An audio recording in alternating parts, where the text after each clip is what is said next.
Calling dear watchers, there is a podcast in progress. Welcome to Dear Watchers, an omniversal comic book podcast where we do a deep dive into the multiverse. We are traveling with you through the stories and the warehouses and the dock areas that make up an omniverse of fictional realities we all love. And your watchers on this journey are me, Guido Mahoney. I just have to pick her as my favorite character. Of course. But I'm sure I'd have a much more clever name if I lived in universe with our focus of today's episode. Well, I think I'd be Curly Rob. There must be a curly somebody in the Dick Tracy universe. I'm sure there is. There's probably even someone with my name. It has such a long history, so I would not be surprised. Of course. Well, before we get into our journey today, let's find out what's happening in our little section of the universe. Other than it being so hot out, Guido, I'm sitting in this room. There's no air conditioning. The lights are off, but you know, Guido, I sweat a lot better in the dark. I thought you were gonna go with a Mumbles reference, like just do the rest of the podcast like your Mumbles. Yes. Exactly. And everyone has to listen to it on half speed in order to hear what we have to say. Mm-hmm. That would be a fun project for this episode. All right. People who have not seen Dick Tracy have no idea what we're talking about, but we'll explain it to you in just a moment.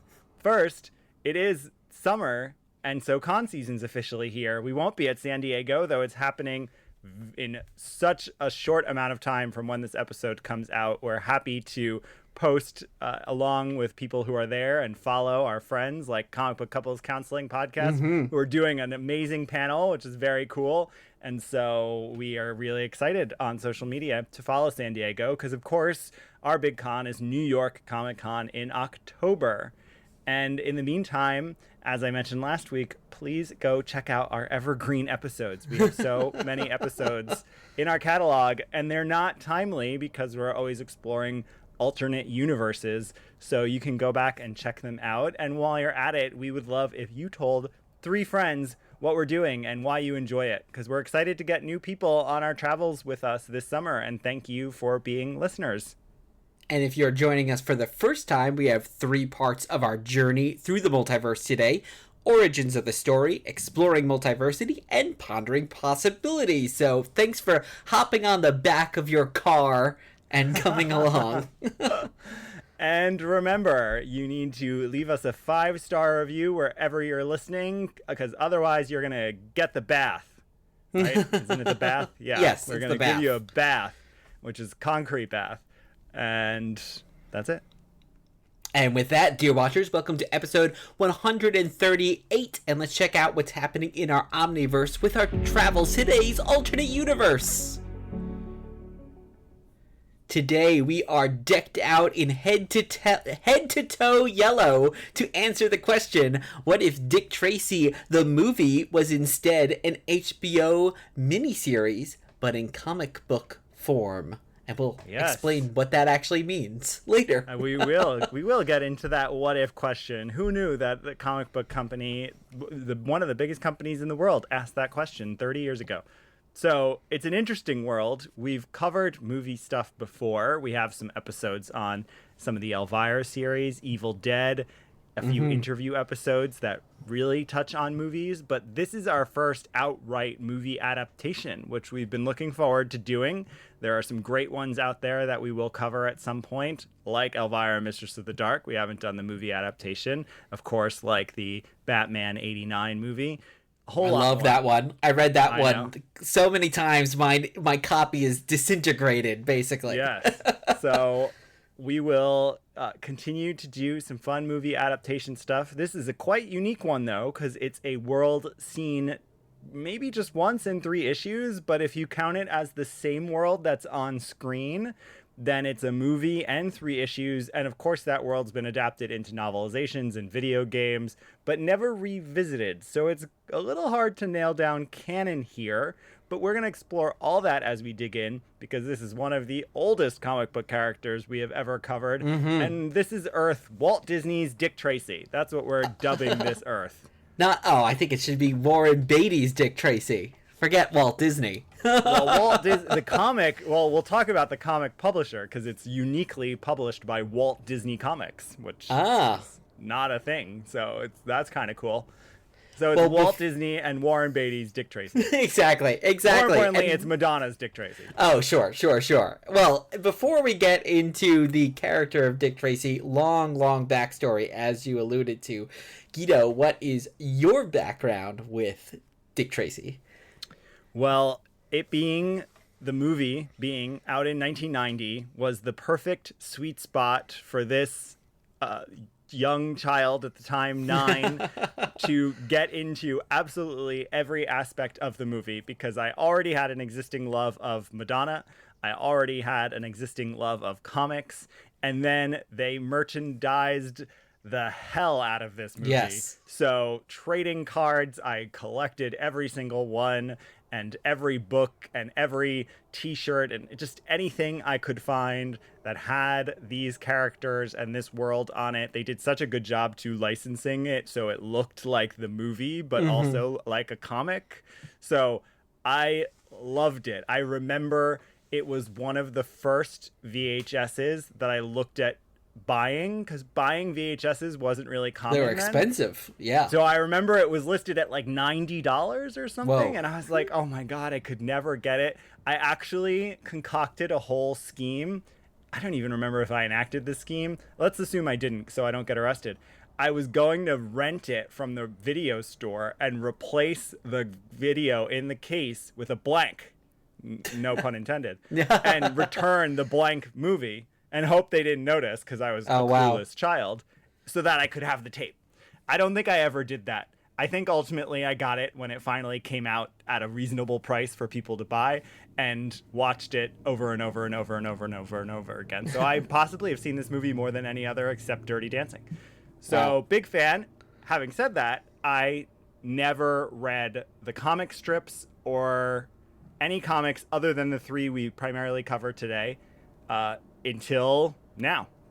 I other than those 3 comics that adapted the movie, I really had not read any of the comics. So my world was the Dick Tracy movie universe, and I know you have similar affection. What is your background with Dick Tracy? Yeah, I was gonna say we're both big fans. I might even inch you a little bit in the fandom, maybe, because I was then like going to also look at the comic strips when it came out. But like you, this is probably up there in the top 3 movies that I have watched in my life. And it's the perfect movie for a little boy because there's violence, there's gruesome characters, there's singing and dancing. It's the perfect movie for just a little child. For just a little child. Yes, that's true. It's colorful and colorful. Fast moving, it's got all those different things in it. So I just watched the heck out of this VHS. I must have had the VHS a little later because mine was definitely not $90, but that was always like the starting price, and then they would finally, and it was a few years later into the 90s. I think Jurassic Park was one of the big first ones where then they like made the $15 VHS that you could buy at the supermarket and everything, like they mass produced them. So yeah. And the movie has a little kid in it. So as you as a little kid, you go, "Oh, I want to be a protagonist you can identify with." Like him. So this was one of those movies I probably watched it and then I would rewind the tape and watch it again in the same day. It was, and unlike today, you had to watch the whole movie. So it was actually also good homework for a little kid to actually sit for 2 hours and watch a full story all the way through. But I also had all of the toys. We still have a bunch of the toys up in the attic. I had a bunch of the cards. I didn't have a lot of the other things besides the action figures, but like you said, they merchandise us so much. One of our favorite podcasts, the Purple Stuff podcast, does a great episode where they go through a lot of the Dick Tracy merchandise because there is just a lot of it out there. And we're discovering new stuff. We're collecting stuff. And I feel like every few weeks I'll look on eBay and be like, wait, they made a tote bag? They made a fanny pack? They made a breathless backpack? Oh my gosh. And even though I was only 4 when this came out, this was my Batman because I was too young for Batman 89 when it came out, which they also, of course, merchandised the heck out of. So this was really the one that I gravitated to so much. And I think I've also held on to it because it's become not a lost movie, but it is not kept up in the pantheon of movies in the same way that the first Batman movie has been. And we can talk about that in our first segment. It's a little strange that it's not elevated more, and we know some of that has to do with the really complicated rights issues of this property, but obviously Disney does own the right to stream and distribute the movie on home media, and yet they don't even do that very much. So I'm not sure what the deal with this is, but yeah, it's legendary. And wait, I'm having a thought. It's coming. It's gone. Wait, no, it's back. Let's go into origins of the story.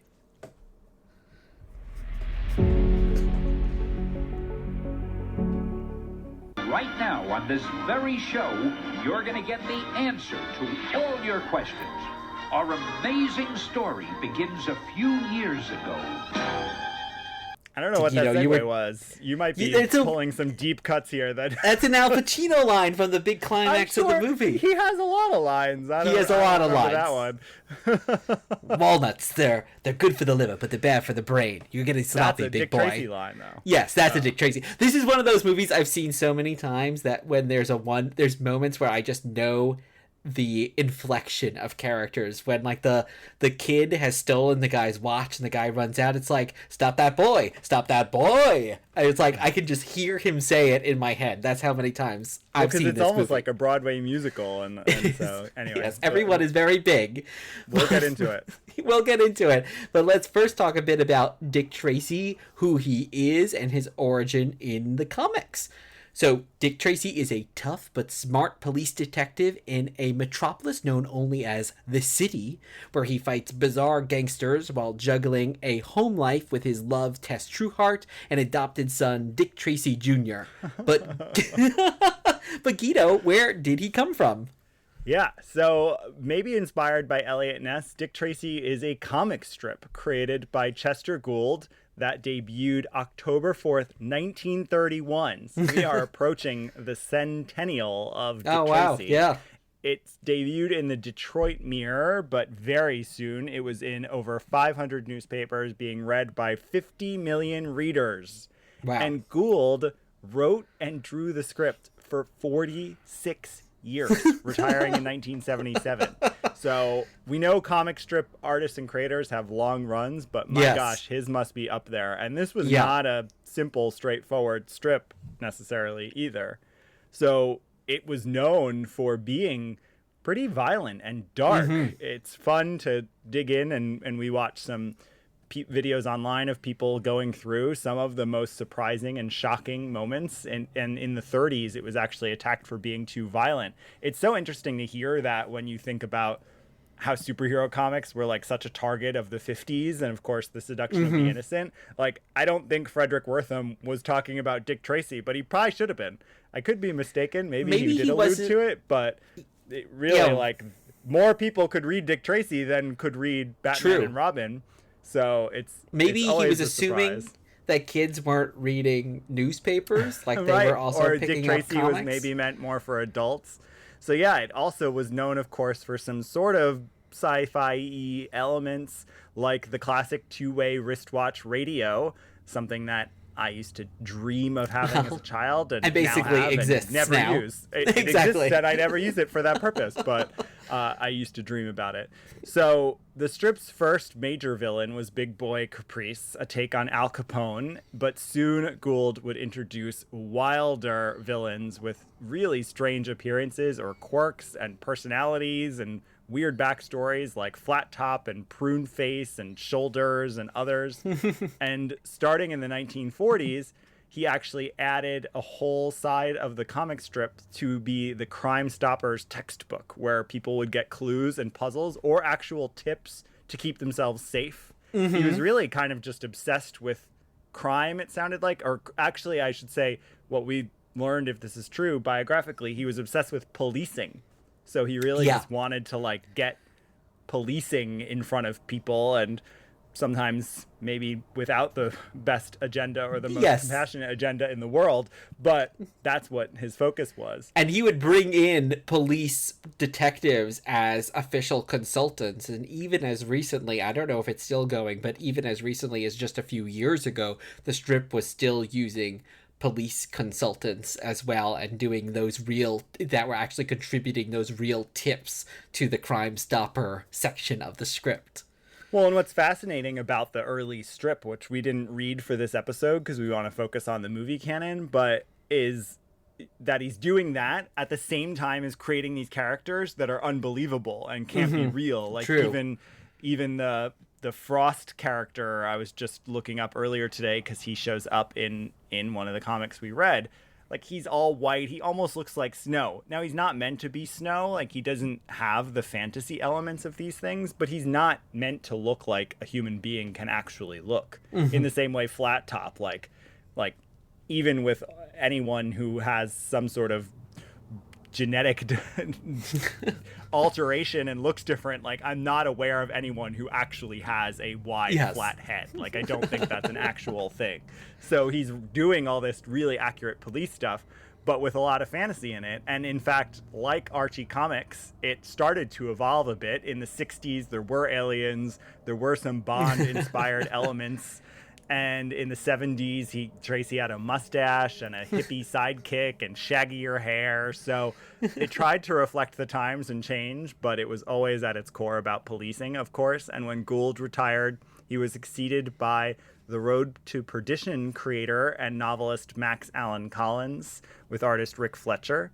And a few other teams stepped in, but then it was taken over by Mike Curtis, who is a comic book artist and co-creator of Huntress Joe Stanton, and they reintroduced the classic character, not with the hippie 70s influence. Yeah, because Gould was not afraid of killing off characters too. Unlike in superhero comics, a lot of the characters were killed off. So later in the strip, all these people who came after him was like, oh, wait a second, Flat Top's been dead. We got to bring Flat Top back. And that was the mid-'80s, right? And but Curtis is still writing. So 40 years later, he's going to maybe try to beat Chester Gould's run on it. He's still writing the script with artist now Charles Ettinger, who just joined earlier this year, because it's still published in papers today and can be read, of course, online at some of the sites that license the strips for reader. One quick tangent, because the current writer, Mike Curtis, is a really interesting, maybe, character. He was a newspaper editor, a deputy sheriff, apparently, a comic book publisher, a writer of the New Kids on the Block comics. He managed a movie theater. He was a TV horror movie host. He was Santa Claus for decades, apparently, and is a minister, and might be the third largest collector of Superman memorabilia in the United States. He also co-created a furry comic with his wife that somehow is modeled off the Arab-Israeli conflict. So this, as you were reading these things out when we were researching, it broke my brain to think about this person. So who knows? We haven't read any of his run on Dick Tracy. Don't know much about him, but or his work, but the story of his life is fascinating. Now, outside of the strip, of course, Dick Tracy has had a bit of a history in comic books, but nowhere nearly as much as the comic strips. He did make his first appearance in comic books in 1936, so that's just 5 years after he debuted in the strips. That's in Dell's Popular Comics, but it's reprints of his strips, and he then got his own reprint book starting in 1937. It's not until 1948 that Dell starts a comic book series, Dick Tracy Monthly, which ran for 145 issues, originally by Dell and then by Harvey Comics.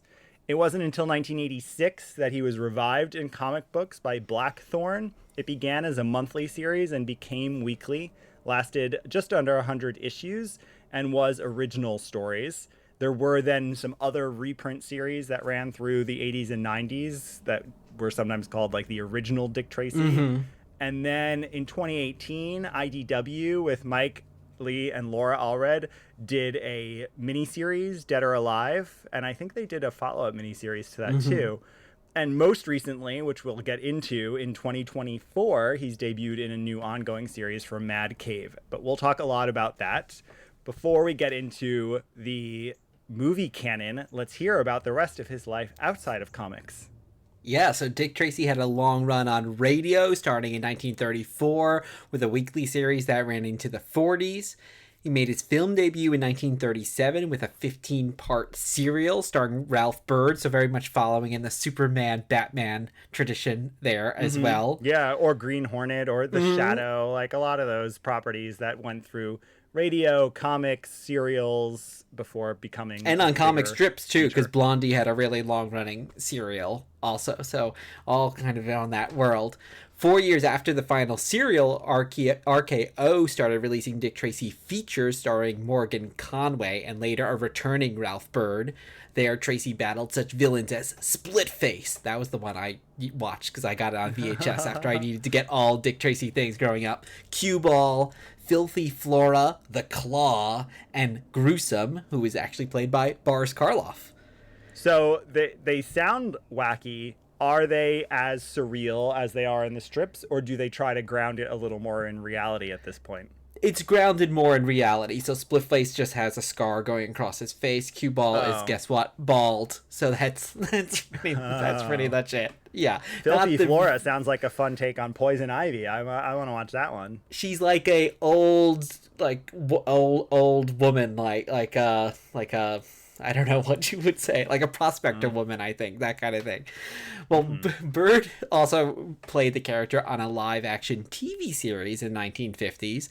There was an animated series in 1960, a 67 TV pilot from the Batman 66 team, and you can watch that with a theme that even online. Just sounds like Batman 66. Oh, it's even got William Dozier as the narrator coming on. They clearly shared sets, like the Batman study where he goes down through into the Batcave. Oh, it's like exactly the same. Another space. Yeah, it's really interesting.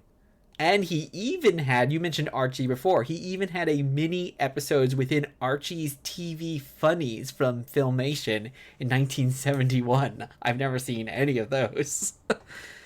So, one of the people who loved all of these things, though, was a young man named Warren Beatty. He was a big fan. Was he named Warren Beatty, or did he change his name? I don't know. I didn't look. But he was a big fan of the Conway and Byrd films. So it's impossible to go into the very long and twisted history of the 1990 film. But Beatty actually says he started thinking of doing an adaptation way back in 1975, actually. And at various times, Steven Spielberg, John Landis, and Clint Eastwood were all tapped to direct. Eastwood was going to star. Harrison Ford, Richard Gere, Tom Selleck, Mel Gibson, they were all considered. Basically, everyone who was a big male lead in the 1980s was considered. And the writers, Jim Cash and Jack Epps Jr., they wrote a screenplay, and Beatty actually came on board, as did the great director of The Warriors, Walter Hill, but they actually both left the project. And at that point, the rights actually reverted back to Tribune Media, and Beatty swept in, and he optioned the rights to the Dick Tracy character, as well as that screenplay that had been written. And coming off of the big critical success of his film Reds, he could do no wrong. So Beatty and Bo Goldman actually did an uncredited rewrite of the script, and it was greenlit by Disney via Touchstone in 1988, with Beatty on board to direct, produce, and star, and also uncredited co-writer. And it's so cool that it's greenlit pre-Batman, because I think a lot of people look at this movie coming out the year after Batman and sort of see it as trying to capitalize on that success. But it wasn't. I mean, it was in development hell for a long time, but it was greenlit pre-Batman. Now, did Disney know that Batman was coming out and want to sort of get ahead of it? Maybe, for sure, but it wasn't the success of Batman that led to this movie. This movie was its own thing. So I like that, because there are so many similarities between this and Batman. Totally. And Beatty really surrounded himself with the top the tip-de-top of talent on front and behind the camera, because the cast includes Madonna and Al Pacino and Glenn Headley and Dustin Hoffman and James Caan and people like Catherine O'Hara who are in the movie and don't even have a line. Don't even have lines. It's wild. At all. It's one of those movies where every single person is like somebody at some place. Yeah, Estelle Parsons, I'm sure Kathy she's Bates. won Tonys, and Kathy Bates is in it for like 10 seconds. Like Estelle Parsons had won the Oscar already, and she's in it for literally about 2 lines. And in behind the scenes, it's people who worked on Apocalypse Now, it's Chinatown, Raiders of the Lost Ark. The co-producer John Landau, who actually just passed away just like this week as of recording this, he's gone on to produce 3 of the 4 highest-grossing films of all time, so not bad. And the score is by Danny Elfman, who was fresh off of Batman, speaking of. Couldn't get it out of his head. For No, sure. it's a very Batman. It's Batman, I think, done a little better, actually, in my opinion. Yeah. And the rest of the music is by probably the most acclaimed Broadway composer of his generation, Stephen Sondheim, who wrote all these original songs. Time, but sure, we'll say of all generation. So just a couple of things about how the movie actually looks for those who haven't seen it. So Beatty decided to make the film using a palette limited to just 7 colors, so primarily red, green, blue, and yellow, to evoke the film's comic strip origins. So and only even those used comics, the exact colors that a printing press had for comic strips. So it wasn't even just to sort of evoke or follow suit. It was to be literal. It was to be a literal translation of comic strips onto film, which is fascinating. It's kind of like the inverse of when we first got like the X-Men movies, and it was like, oh, they're all going to be wearing black leather. In this movie, it's like, no, Dick Tracy's going to be in yellow. Like, right. The sets are going to be, surrealistic, because you need everything to be yellow, red, green, like the everything. Yeah, it's and he fascinating used visual 57 style. matte paintings to achieve it. And this was at the time when things were moving over, but there's a great YouTube videos where like you can see like he was using miniatures, like a full giant train that then was like projected onto the screen to look like it was there. A lot all of this old stuff. school Hollywood practical Very effects, old school. but done really with a lot of money and with the technology that was evolving in 1989, 90. So. And the other big thing is the makeup. I mean, oh my gosh. Almost every actor except for a couple of the leads are in this transformative makeup. It took hours and hours for them to do.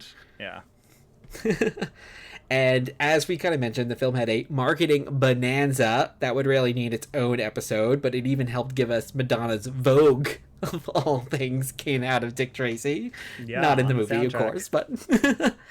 And when it was released in June 1990, it was actually Disney's biggest opening of all time, which is crazy to think. Like, that was that huge. It made a worldwide gross of $162 million, but when all was said and done, it cost about $100 million to make the movie. And since Batman was such a huge hit, this film was actually seen as a bit of a flop, at least when it first came out. It did do pretty well critically, though. It was nominated for 7 Oscars. It won 3, including Best Song, which gave us Madonna's classic, iconic performance at the Oscars. And to this day, through various legal loopholes, which will also take way too long to talk about here, but you can look them up online, 87-year-old Warren Beatty continues to control the screen rights, and as recently as 2023 has actually talked about doing a sequel. And he's talked about doing a sequel in character as Dick Tracy. Yes.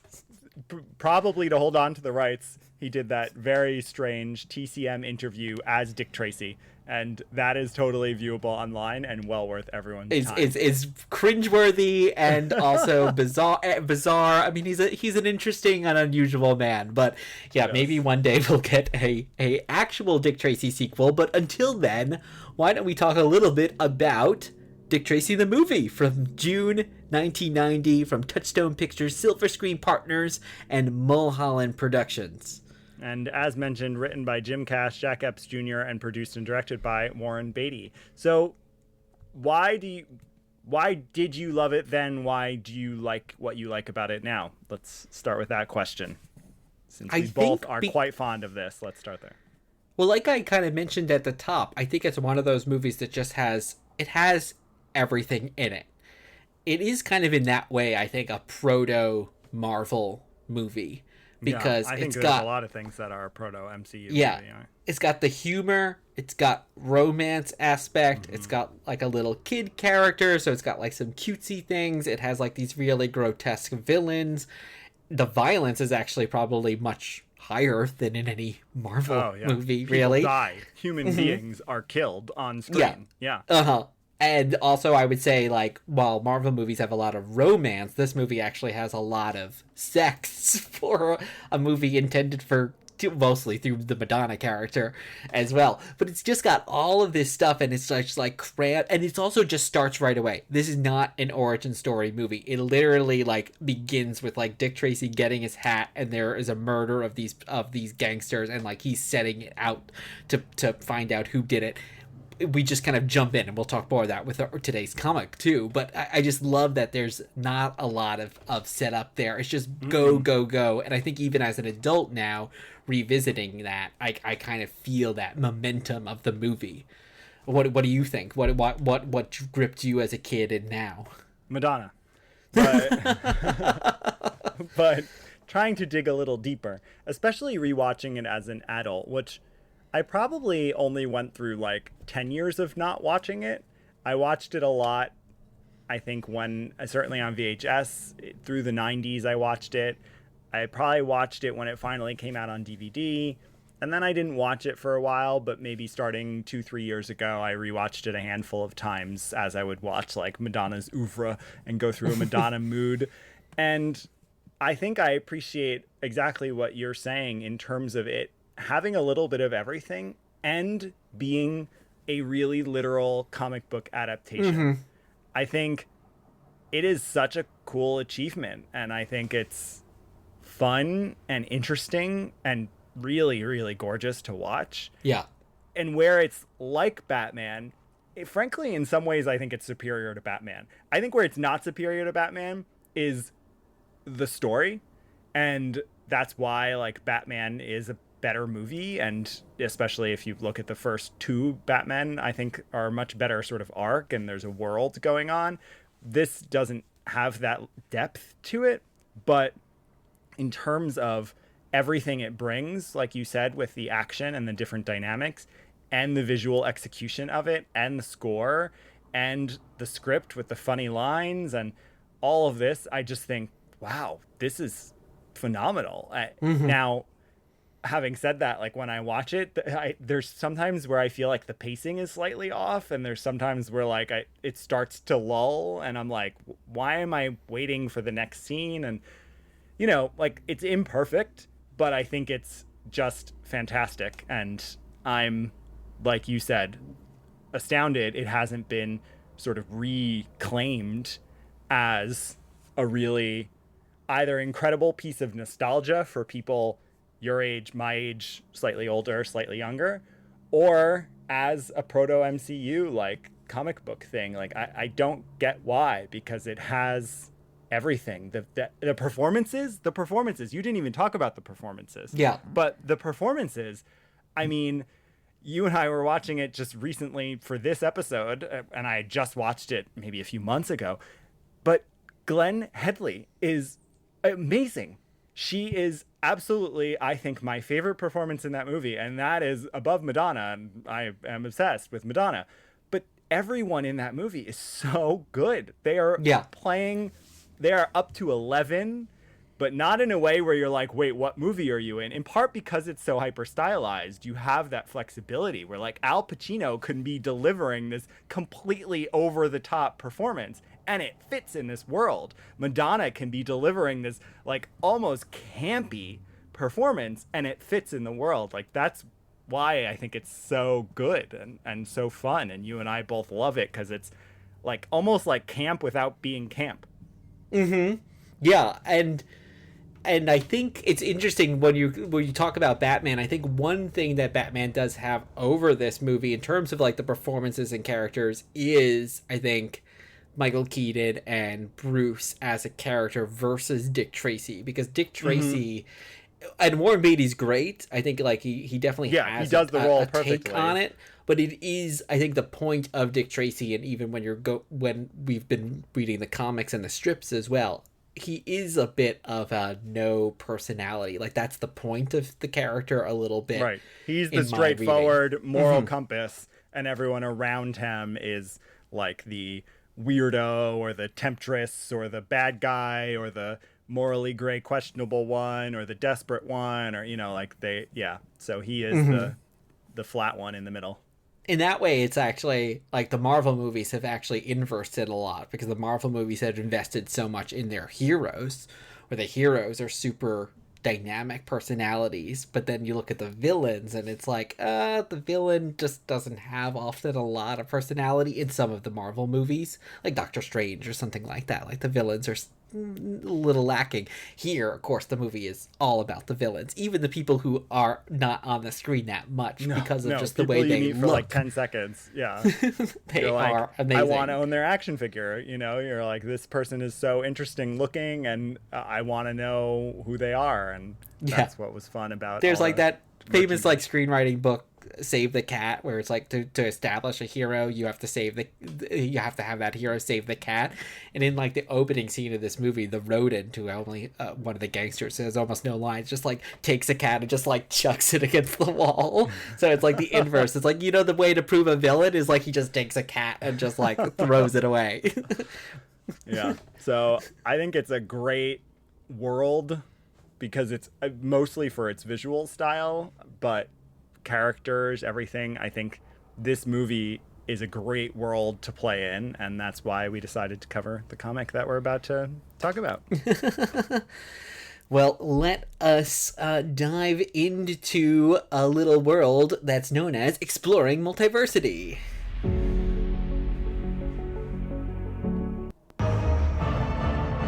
I am your guide through these vast new realities. Follow me and ponder the question, what if?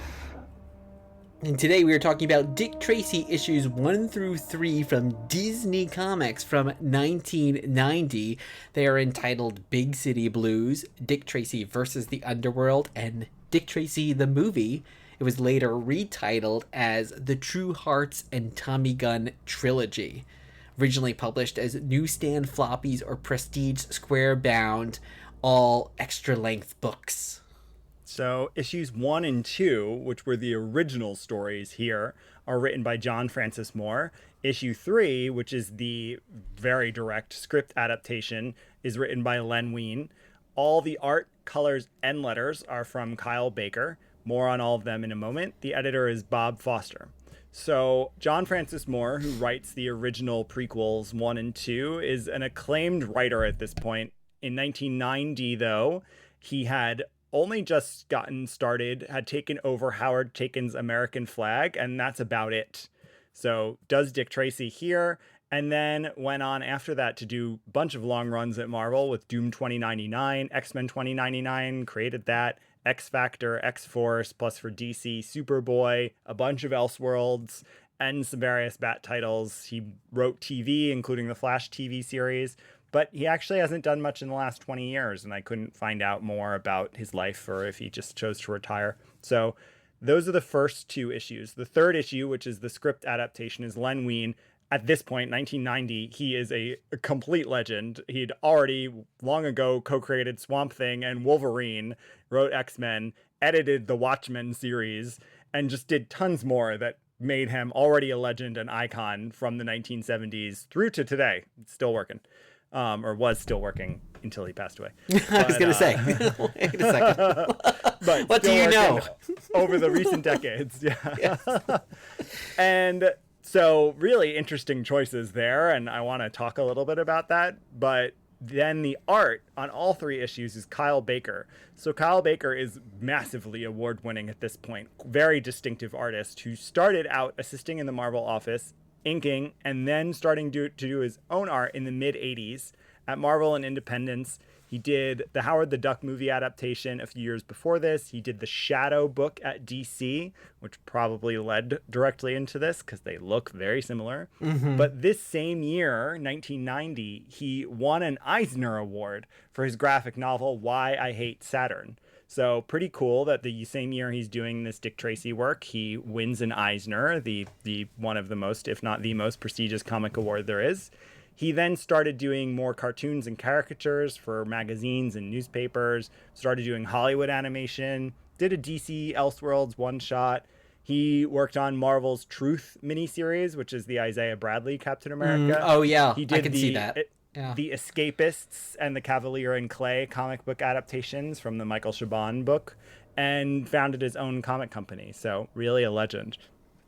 And quickly, before we get into what these are and our thoughts about them, on the publisher, so these are one of just about half a dozen books, all from this same era of 1990, that are published as Walt Disney Comics. And so it was actually adaptations of DuckTales, Roger Rabbit, The Little Mermaid, and then a handful of other like Chip and Dale Rescue Rangers that they published, and that's it. So it was clearly meant to be some sort of like multimedia adaptation. Didn't explode, and they didn't continue with it. It's just really fascinating because, of course, Disney's history as a comic company is now that it is Marvel and owns Marvel. So I'm always interested to see sort of how they dealt with comics before moving into Marvel, and still today, because they still license stuff out actually to other comic publishers. But anyway, so the publisher of this is just interesting, unique project. So what are these? Well, we won't offer a true plot summary, but the first two issues feature the characters from the films, plus some more characters from the strips as well. And it's an immediate prequel, so it shows us the backstory on Tess's family, on Breathless's arrival to the city, and the rise in the Club Ritz, and Big Boy's ascension from henchman to full-fledged model. Yeah. Exactly.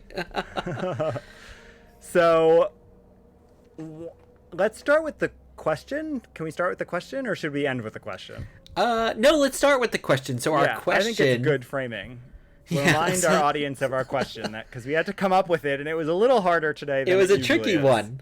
Yeah, so our question was, what if Dick Tracy, the movie, was instead an HBO miniseries, but in comic book form? Yeah. So here's what I think about that question. I'll start. I think what we were saying about the movie, all the good stuff in the movie, this almost just feels like an extension of it. Like, I think that John Francis Moore, and we'll talk about Kyle Baker's art completely separately because it is so distinct and is something else. But I think what John Francis Moore does in the writing is he just recreates the movie, truly the movie experience. It's not redundant or repetitive at all as a prequel. So like, it's so interesting to me. He's playing with the same exact dynamics in the world, the mob and the corruption, and he's really got the spirit of the movie and ultimately the comic strip, but he's using characters either that we know, so like we're getting a little bit of backstory on Numbers and 88 Keys, and we're getting a little bit of those pieces in this, and then we're getting the people, like you said, like the rodent, the characters, or as I mentioned, Big Frost, though he's called Jack Frost once in here, these people, or Texie, Catherine O'Hara in the movie.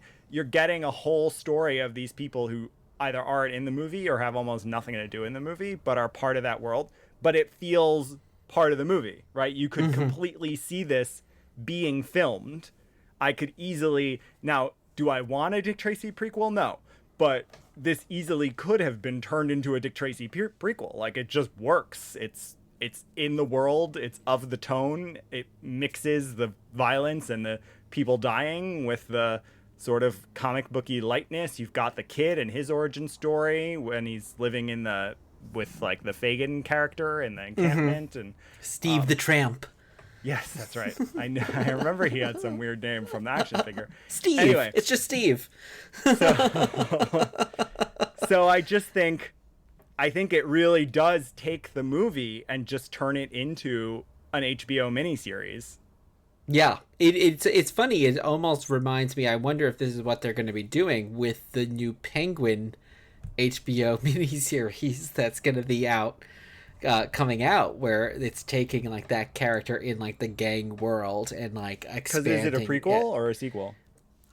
I'm not sure. But I think it has if it's a prequel, then yeah. it's exactly this, right? Then it is totally this project because, yeah, I can easily have seen even the way the writing and now mixing with the art works, the pacing, like it feels like almost episodes. Like not just the issues. The issues feel like definitely distinct episodes, but even within the issue, the way it cuts and moves, they were clearly going for something that felt just like the movie experience, which is interesting because they probably didn't see the movie when they did this. They were probably working off of a script, and maybe they could have seen a work print, but this stuff had to be in production well before the movie got released because they came out together. So, and why do you think this was created in this way? Not the strict adaptation, of course, but like the first two I think comics. Len Wein is a clue for us because I don't know why you'd hire Len Wein to do to do the third issue of a trilogy. There's something about that doesn't make sense to me. In which a lot of the text is just verbatim from the film too, and it's not like he's not even adding or subtracting a substantial amount. No, it's literal. So my guess, and I don't know because there's not a ton of information about this series. It's actually even sort of kind of hard to track down anything about this series, but my guess based on that is that there was a project in development that was an adaptation of the movie. And somewhere along the way, maybe it's the editor, Bob Foster, or maybe it's something with pulling Kyle Baker in, though he's not super famous at this point, but his star is rising. Somewhere along the way, they said, you know what? We don't want this just to be an adaptation. We want a bigger story here. And then they brought John Francis Moore in and said, hey, let's do a prequel series, and we'll just now tack on Len Wein's script, but we'll have Kyle Baker do the art for all three, so it's of a piece. It's cool that is the case. It's cool that like you can read this trilogy and not watch the movie and get the complete story. Unlike, we covered the Mad Max Fury Road prequel not that long ago, and you were commenting as we read this that it's similar in that it's really immediate. It's takes place just before the movie does, but that then doesn't have a movie adaptation. So you'd have to watch the movie to complete the story, whereas this you don't have to, and that's pretty cool. Yeah, that is definitely, I would definitely say to our listeners to go back and listen to that recent episode we did on Mad Max and Furiosa, because this really reminded me so much of a similar approach to that, to the point where I was like, I wonder if the folks that did that Mad Max Fury Road comic even read this. Probably not. I don't know if George Miller might be a big Warren Beatty fan, so maybe they're both probably very controlling directors, I would imagine, with a very clear vision. But it is very similar in that it is directly, like immediately before the movie, and that there are, not to the same extent, I think in the Mad Max, there are elements where you're watching the movie, you actually don't know what would be happening unless you read the comic, and you can of course enjoy the movie without reading the comic, as we had for many years. But I think there are parts here, especially with Tess's story, because in this comic, Tess's father is tricked into working for Lips Manless, and he's killed by Pruneface's men. And I think it also informs Tess's motivations in the film, where she really wants Dick to get a desk job, which is such a big arc of the film. And of course, you don't need to know that her father, she just wants the man she loves to be safe. But knowing that her father was killed out because of these gang wars only informs her character more. Right before the movie. It's all pretty close in time. Yeah. And I think it also informs that the other character we get a lot from is Breathless. We get Breathless, Madonna's character, arriving in the city and kind of working her way up. And when the movie starts, she is Lips's dame, but then like we don't really know why that is, and we can kind of see in the movie that she then gravitates towards Dick because of whatever like he represents. And I think we can see, oh, she doesn't want to be in this world of the gangster. She wants to get out of it in some way. But we also see her motivation, her drive, which is then such a big part of the movie, in that she's actually pulling the strings in many ways. Well, and that's what's interesting too. And I would be all for a Breathless Mahoney miniseries of any kind. But what's interesting about this, and I actually would like more, if I have anything negative to say about this, it's that I think it actually could have been a little longer, which it's a long book. All 3 issues make up a full 150-page graphic novel. But I actually could have used a little more because you move quickly through things. And Breathless is one of those cases because in the movie, and I'm going to spoil a 34-year-old movie, but she turns out to be the blank, and she is like the arch villain of all of this because she is enacting a plan that will take down Big Boy and give her control behind the scenes, because of course a woman can't have too much control. Catherine O'Hara has a little bit, but that's because she runs a brothel. So anyway, she has this whole plan, and you have to, in the movie, sort of believe that she's willing to enact this plan, which maybe is a little stretch because we don't know her to have any questionable morals. But in this, you get to see that like she kills someone who attacks her on the street, and she sort of she then threatens gets threatened, but then kicks out the other woman who's working for Lips Manless. Like, you see the way she's moving into the world, and it then makes a lot of sense that like, oh yeah, she is someone who, like, even if she's more an anti-hero than an actual villain, she's willing to go there and do it. And so it's cool to see that John Francis Moore is like seeding things that only pay off in the movie or the 3rd issue of this. It's funny, you're just making me think now. We just saw Maxine, the final movie of that trilogy, of that horror trilogy, and Breathless and Maxine. There's definitely some shared DNA there in like that character who will just want to be famous, they want to succeed, they're also coming from nothing and really are going to do whatever they can, even if it does mean potentially killing someone, but they're not also evil characters either. Well, yeah, it's that slight shift in storytelling too, where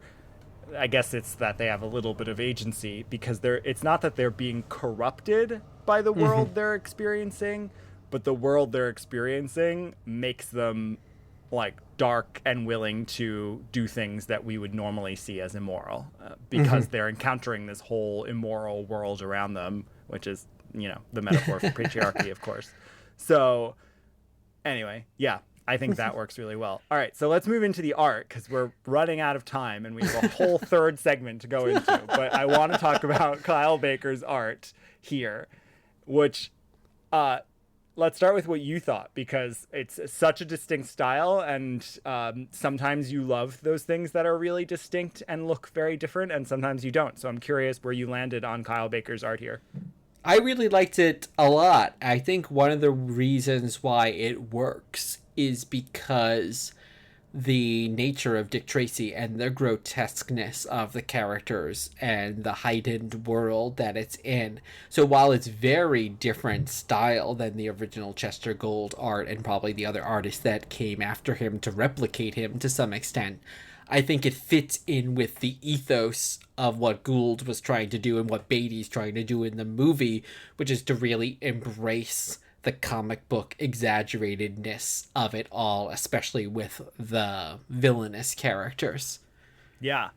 Well, that's where I think it works so well. I think it works great here. I'm not a big fan of this art style on my superhero comics. I'm totally for it in non-superhero comics. Here, I think it's perfectly matched because it's his lines and his coloring too. I think he's evoking the comic strip actually quite a bit. I get what you mean that it's not literal, but I just felt like in his panel breakdowns and the hard lines he's using and the sketchy elements at times, it felt so much like he's taking the comic strip and like running it through a blender of his style and making it a little bit more dark and adult in some ways, but still keeping something that it looks like a comic strip in some ways. So I thought that was really cool because it did remind me of what Beatty's doing on screen in the movie. Again, even though this is in production certainly before the movie's released, it's cool that it's another example of an artist trying to take the original and make it evoke that, but make it their own. And I think it's cool that it's another example of doing that. And the it's third cool, issue feels rushed, but yeah, it that does could be something with the weirdness. It does. I think script. they definitely invested so much more in the first two issues in the storytelling than the third one.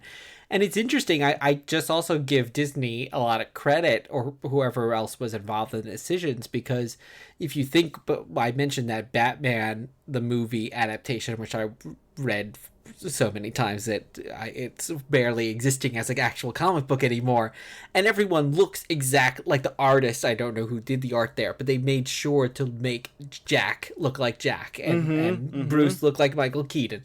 They all look like that, and even the Mad Max comic we just talked about does the same thing. And I think it takes actually a lot of gumption to say, okay, we've got all these famous people in the movie. We've got Madonna in the movie, and we're gonna not make Madonna look like Madonna in the comic book. Like, it's actually a very bold approach to do it that way.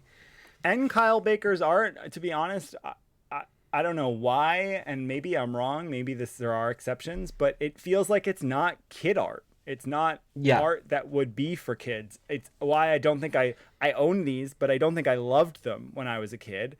I think it's because it's a little strange, the art. And so, yeah, it's not even being produced for like the target audience of the movie. It's almost feels like it's being made for someone else. I mean, like the movie, people die in the comic. Oh my gosh. It's violent. So it's interesting when you compare, and you can't really help but do it, as people have been doing forever, and as you mentioned, Batman in this movie.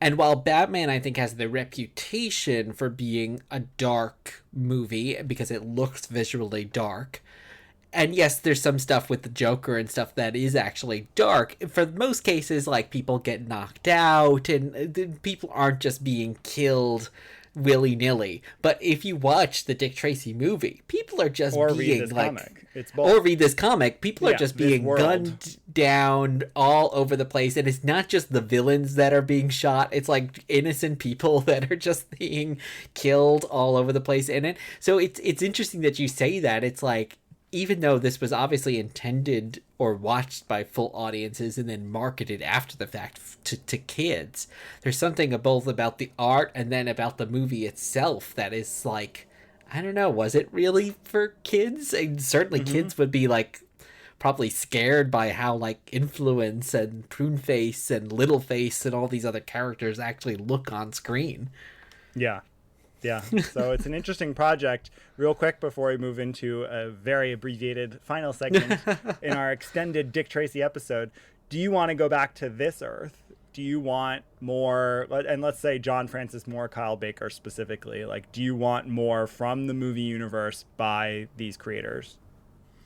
I think, not that we're ever going to get it, but I do think I would certainly take more. As you said, I think there's this world of Dick Tracy has so many characters. I think one of the reasons to even do this 2-issue miniseries ahead of time is just to get more of those Gould characters, like BB Eyes and the Mole, who are not in the movie, like, get them into some kind of comic book form. And that's just touching the surface. As you said, he worked on the comic for 46 years, just him alone. So there are so many other characters to take a look at. And I think it could perfectly fit with melding the Beatty world and the Kyle Baker world and all of it together into comic book form.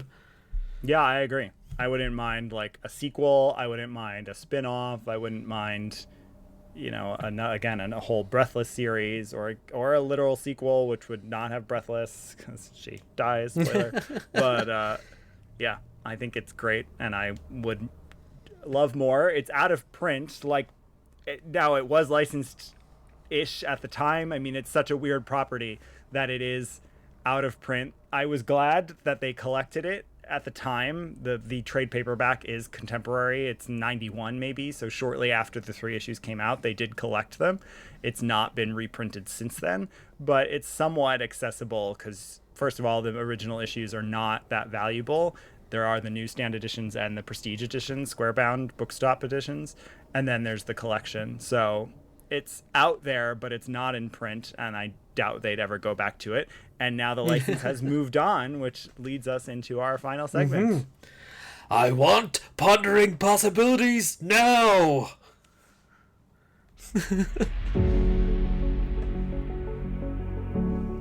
Will the future you describe be averted, averted? Can't do my full Al, or I'll blow up my microphone there. There's a lot of Al Pacino yelling. There needs to be a lot of spitting, too, if you really want to capture that essence. And so please don't do it. So, Guido, what are we talking about for our Pondering Possibilities? It has to be the Warren Beatty TCM video, right, that he made? It's not. We could easily have done that. It's not that. It's not the All Red series, although maybe we'll go back and cover that at some point. There are there are a handful of future installations for Dick Tracy we could have chosen, but because we are right now in a fresh retelling of a new universe in an ongoing comic, we decided that we will cover the current comic, which has barely just begun. We got to meet Alex Segura at Earthworld Comics in Albany on Free Comic Book Day, which was really fun. I've been a fan of his for a few years now, and I'm glad that he and Michael Moreci are doing this. So let's get into the comics and just spend a few minutes. We won't spoil them for people who aren't reading them. We'll only spoil the initial concept and talk a little bit about our first impressions. Yeah, so this is Dick Tracy issues 1 and 2 from Mad Cave Comics from April and May 2024. Issue number 3 is out very soon in July 2024 when this is being released. And it was solicited through issue number 5. So far, ongoing. But it's called it ongoing. Yeah. Yeah, so far maybe we know it's going to last at least until 5. Yeah, hopefully we get lots more of it, because as we said, there's lots of villains to touch on. Yes, there are. And so this is written by Alex Segura and Michael Moreci. Art is by Geraldo Borges, and colors are by Mark Englert. Letters are Jim Campbell. It is edited by Chantel Amy Osman. So this book from Mad Cave is, again, an ongoing that sort of reboots. But let's talk... I'll add one thing for our listeners because it's sort of the premise. It shifts the time to the late 40s. So all the other Dick Tracy stories that we covered today take place in the 30s, contemporary to when the strip started. This book shifts them to the late 40s. And I think they do that for some really obvious reasons, starting in the second issue, especially, to make some background for the characters, I think. But what did you think overall on these 2 issues and the start of this new world?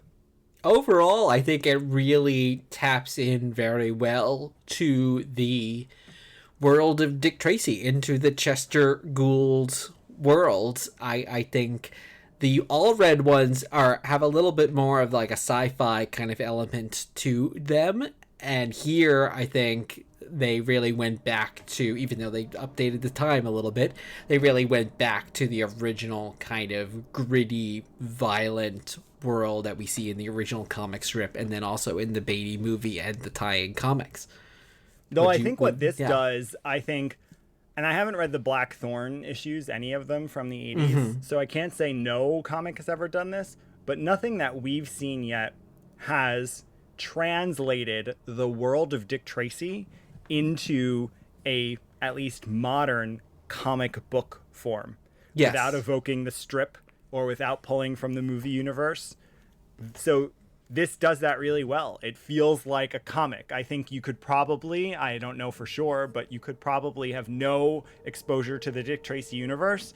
But if you're someone who likes crime comics, let's say, you could probably pick this up and enjoy it. The art reads like a comic, the pacing, the panel breakdowns, the dialogue mixed with the narration. It really is translated into comic book form with the essence of the world and the characters of the world, but it's not doing that like homage to comic strip thing that I think Kyle Baker was doing and that some of the other iterations were doing, which I think worked totally well on its own.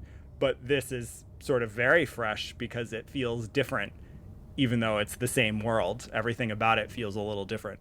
Yeah, and I think one of the things, without giving like too much spoilers, is we were talking about earlier the character of Dick actually kind of being this blank slate character and everyone revolving around him. And I think one of the things that the authors are trying to do here is give the character a bit more of a depth in like backstory in terms of being a veteran. And I think we're only kind of touching the surface in these first couple of issues as to what that will be. It was kind of reminded me of a bit of like Don Draper and how they use the flashbacks in Mad Men, as well as like to tell us who this character is and how we got to this point.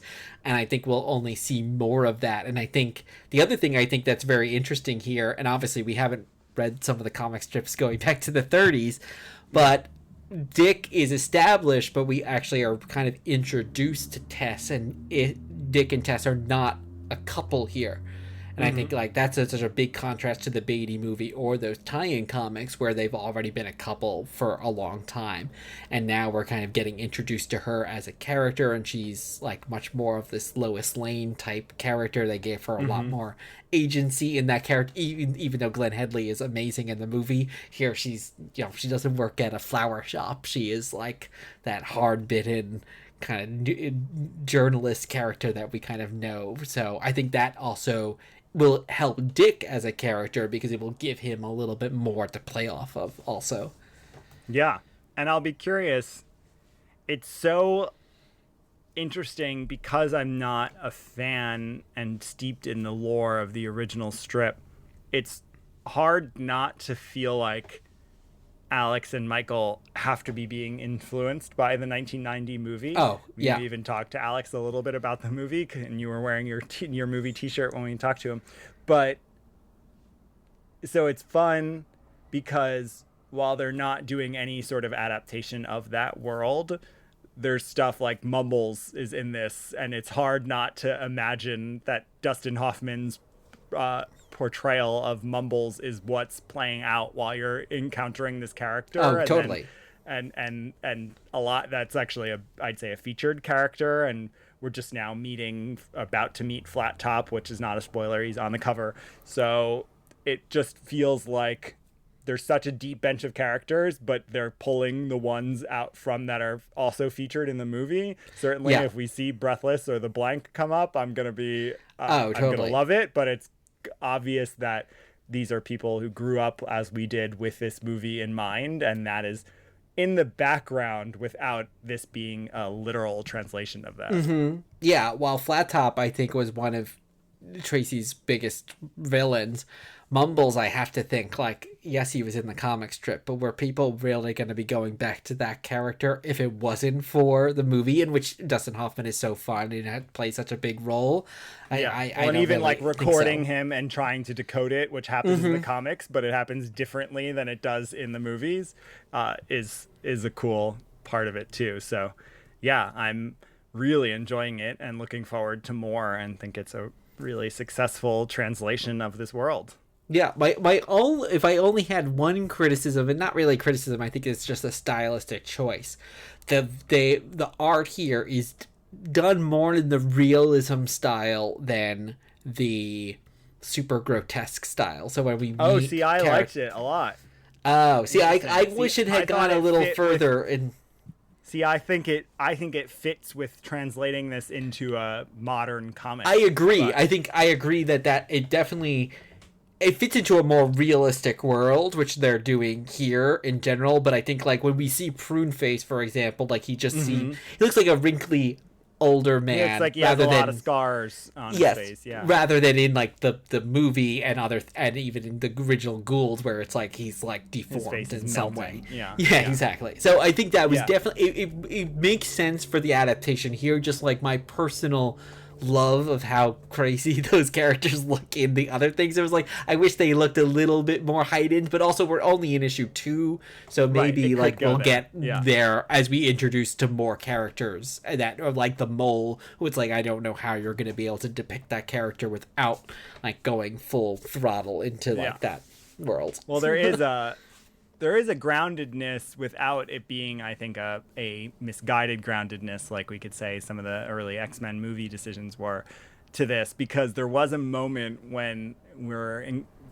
when a character is going to talk to Lips Manalus in a big dramatic reveal in the second issue, and he's like raking leaves on his lawn, and I was like, wow, this also has to be inspired by The Sopranos. There has to be some Sopranos in here, which is a cool thing, like, to imagine, all right, what if we throw that in the blender now that we're pushing Dick Tracy through, and see what it would be like if it was a little bit like The Sopranos, these really interesting, quirky characters living in a world of organized crime. So that's why I'm into it.